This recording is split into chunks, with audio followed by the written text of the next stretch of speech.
Former Manchester City midfielder Yaya Toure joined the Super Sunday panel and criticised Arsenal's style despite the fact that they got the win. Toure won 3 Premier League titles with City. You see flourish games, right? Fluid games, passing, attacking, scoring chances.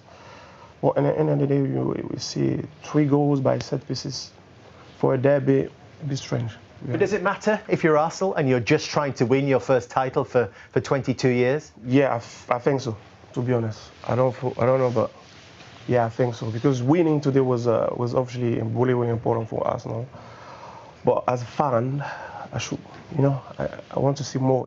It's not ugly. You have to play the game that is there for you to play, and against Chelsea, you know exactly the game that you're going to play, and for me, it's a beautiful game to play because they have so much quality, and you have to adapt so much to what they do, and they have to do the same against us. So the margins are very, very small, and the duels at the end decide these kind of games, and hopefully we can play. Chelsea, you know exactly the game that you're going to play, and for me, it's a beautiful game to play because they have so much quality, and you have to adapt so much to what they do, and they have to do the same against us. So the margins are very, very small, and the duels at the end decide these kind of games, and hopefully we can play many top games like this. Well, Jamie Weir is with us to give some insight into how dependent Arsenal are on set pieces in a moment. But first, Tim, what did you make of Yaya Toure's comments there and Mikel Arteta's comments? Was Arsenal's football yesterday ugly or beautiful? I really don't care.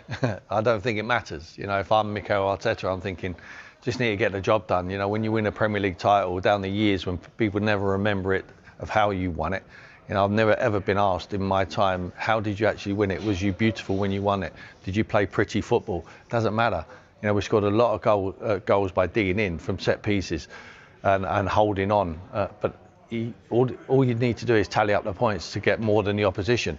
It really don't matter. And like I said at the top of the show, Arsenal are showing that it's not that easy because they're so good here. They're way ahead of other teams. Why are the other teams not as good as Arsenal? Why? There's a reason for it, because they have the quality to be able to do it. Deliveries from Declan Rice, from Saka on the other side. Reece James even yesterday for Chelsea. Magnificent delivery, all about the delivery. If that's not right, then nothing else matters. All the movement, all the block-offs. And you've got to have players who are willing to attack the ball and attack it for their lives. Gabriel is the best I've seen for a very long time at that. Jamie, how much does this Arsenal style depend on set pieces? Goals scored from corners across 281 games so far this season. We've already passed last season's total with another 99 games still to play. So that's going to get added to as well. So it is a league-wide thing. As Tim says, not every team is as effective as Arsenal at it, but other teams are targeting this as well. You know, the grappling, the wrestling in the box, I don't particularly like to see it, but they're incredibly effective at it, and it might be what takes them to the Premier League title. It used to be a tactic for the teams who got promoted or the teams who were going to be mid-table below. Now, why isn't it anymore? Because all of a sudden, Mikel said, you know what, we can be the best at this. We've got the deliverers of the ball. We've got the quality to be able to do it. We've also got players who want to get in the box and want to score goals. And the defensive players do that.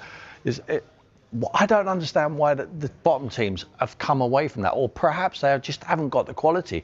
So it's not easy. Like I say, it's not like cheating by scoring goals from set pieces. Exactly. Long throws. You know, it used to be a thing when you just go to Stoke. Like Tim, you control the controllables as a manager, yeah. And that is one thing you can control. You can control set pieces. You can drill them and get the players completely knowing what they're doing at every set piece. You can't control what happens in open play, really. It's dependent on the opposition as well. But from the set piece, you can control the controllables. I mean, when it started, I mean, it's coming last year a little bit, but certainly more evident this year.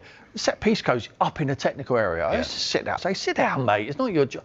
But they're embracing him there now. And you know what? I'm probably wrong by doing that. They're taking instruction off him.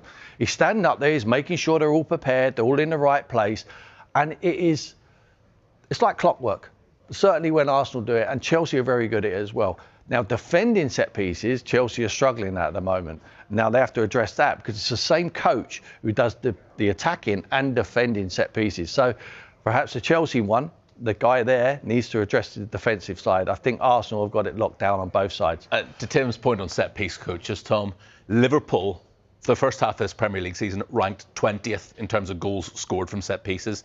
They changed set piece coach just before the new year. Yep. In this calendar year, 2026, they're first in terms of set-piece goals, Liverpool. So that goes to show you what a good set-piece coach can do. 3 other goals against West Ham on Saturday from set-pieces, Liverpool. It's certainly working for Arsenal this season. Right, we're going to get a view from an Arsenal fan shortly, but first, here's how you get involved with the Finalysis app.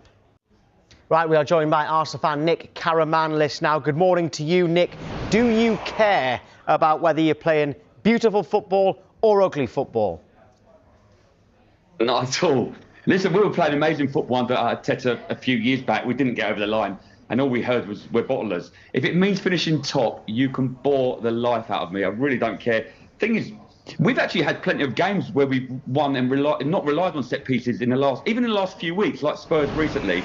And as soon as we do score a couple of set pieces, that's all you hear about again. But listen, if you're in a position and you're going to sit back in a low block, right, and make it hard to break us down, we've got to look at alternatives. And I've said this time and again about Arteta. If there's a fine margin, and I think the other guy just said it, he will not only explore it, he'll exploit it. And that's all he's doing. It's just whatever it takes. I think if we win the league this season, I wouldn't be surprised if next season he goes and reinvents us again and finds another angle.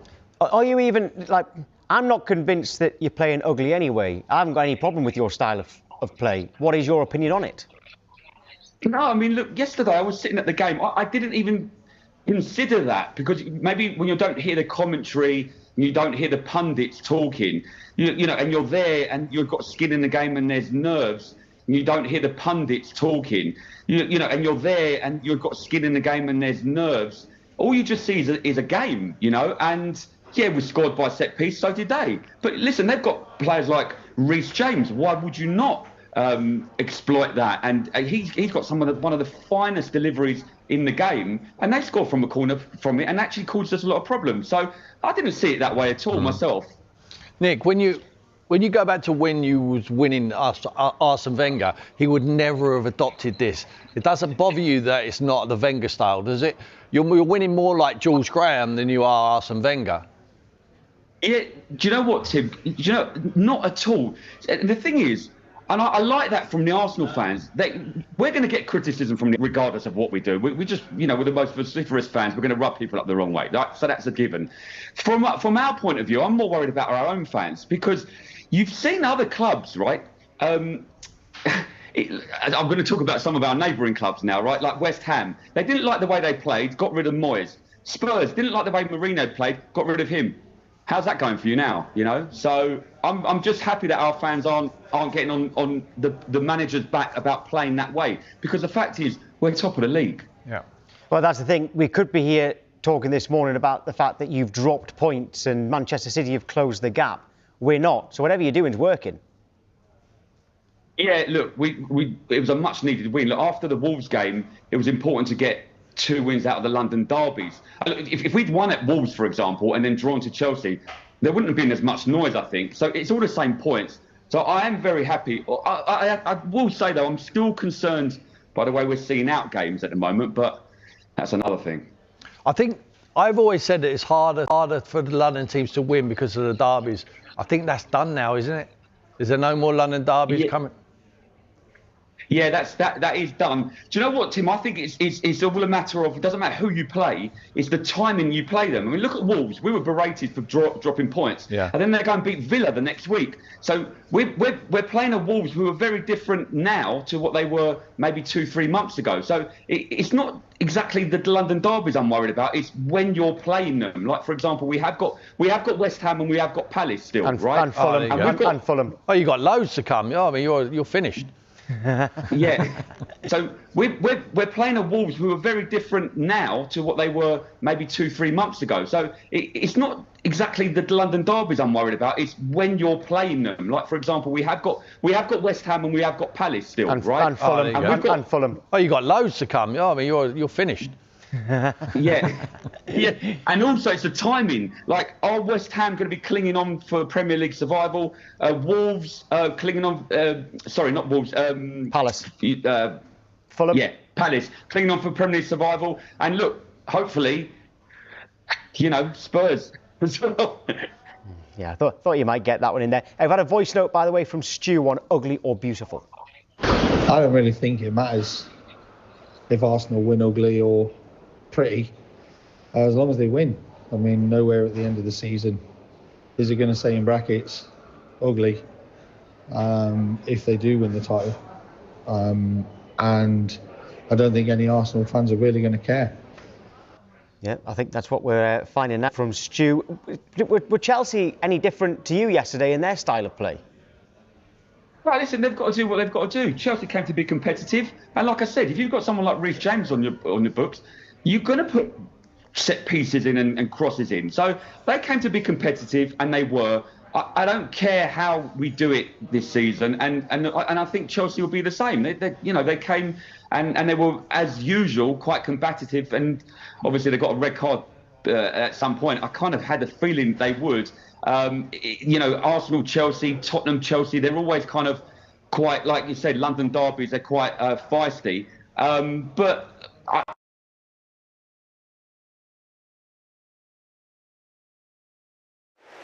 Welcome everyone, we're at the Emirates Stadium, which is celebratory right now off the back of another Arsenal win, 2-1 against Chelsea. It's a 5-point gap at the top again, one game in hand. We end the weekend in a sense, Gary, where we started it. What about this game though? There was a whole lot of jeopardy around it. Yeah, I mean look, it's a very good week for Arsenal. You think about where they were a week last Wednesday after the Wolves game, and there were big questions, and I think one of the toughest things in a title race is when you're actually asked to play second and your competitor, your main rival's playing first. And City have had that advantage in the last week where they've played 2 games ahead of Arsenal. I don't know how many times that's going to happen. I actually think that, to be fair, look, it always happens, and to be fair, we're on TV, but it is a massive advantage to play first. So I don't know how many occasions that's going to happen before the end of the season, but I think there is something when it gets to the last 6 or 8 games where maybe they should play together or on the same day. I don't know how that can work, because obviously you want to try and get every single game on, but I do think it's a big advantage in Arsenal. Mikel Arteta before the game was asked by Patrick Davison whether it's an added pressure seeing your rivals win last night, and he said no, because we just need to do our job. That's the standard answer. It absolutely is a lot more difficult. You know, if Leeds get a goal last night in the 90th minute, Arsenal just lift themselves on a Saturday night and they've not even played. If City get over the line and win, you don't go down, you don't get down in the dumps or anything like that, but you just think, right, we definitely have to win tomorrow, you know what I mean? You've got no cushion, you've got no room for error. So, look, for them to respond like they have after that Wolves game and get the 2 wins, in difficult games, Tottenham, I know that Tottenham aren't playing well at the moment, but it's a North London derby and it should never be taken for granted. They had difficulties in that game in the first half where Tottenham got level. And then today, again, it was a scruffy game, but it doesn't matter. You're going to get moments like that. Mikel Arteta would want to see, I think, a bit more fluidity in his team, but Chelsea made it difficult for them. I thought Chelsea played well in the second half. I wanted to see more belief from Chelsea in the first half. We'll come on to them shortly. But for Arsenal, set pieces, those corners are they're a saviour, aren't they? I mean, they're a saviour in one hand because they are so good at them. They've mastered the art of set piece delivery, of making the right runs, of confidence, of psychologically destroying the other teams before they even started. Almost teams like sort of in panic mode. I felt sorry for Reece James actually, specifically on corners, because he was given the task of blocking Gabriel, and I just think you're overcomplicating it. I know what they're trying to do with that. They're trying to get Reece James, who's quite stocky in build, to block him before he makes his run. But it becomes about a height thing in the end. And I just think that Reece James ordinarily would never pick up the best header of the ball in the opposition team. So why he's given that job, I don't know.